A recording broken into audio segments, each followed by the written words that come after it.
55 ampere បាទព្រោះ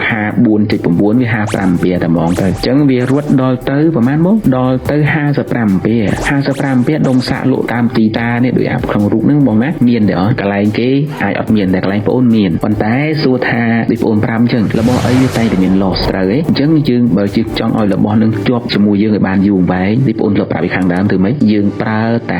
50% នៃកម្លាំងវាបានហើយតោះនេះដូចបងមានឡានអញ្ចឹងដូចបងមានឡានអាមកបាំងកន្លះឡានមកបាំងកន្លះវាផ្ទុកទម្ងន់អស់ហើយបានតែត្រឹម2តោនអញ្ចឹងហើយបើយើងដល់2តោនរាល់តែថ្ងៃ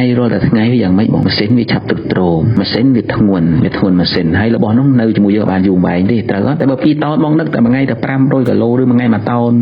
ឡានហ្នឹងនៅជាមួយយើងបានយូរអង្វែងដុំសាកឬរបស់ឧបករណ៍អ្វីទាំងអស់មិនថារបស់អីទេបងនៅលើលោកហ្នឹងដូចគ្នាយើងគួរតែបំបែកការសាកជា2ផ្លូវ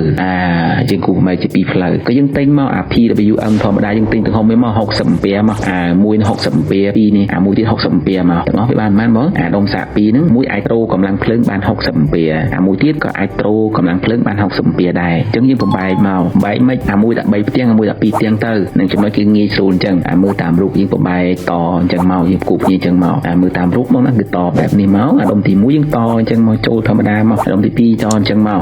តែវាអត់ទាន់ចប់ទេណានៅអាគុយទៀតដូចបងអូនប្រាប់ពីខាងដើមដដែលតាកតូនវីដេអូខាងដើមកម្លាំងវារត់ដល់ទៅប្រហែលបងយើងគុណមិញ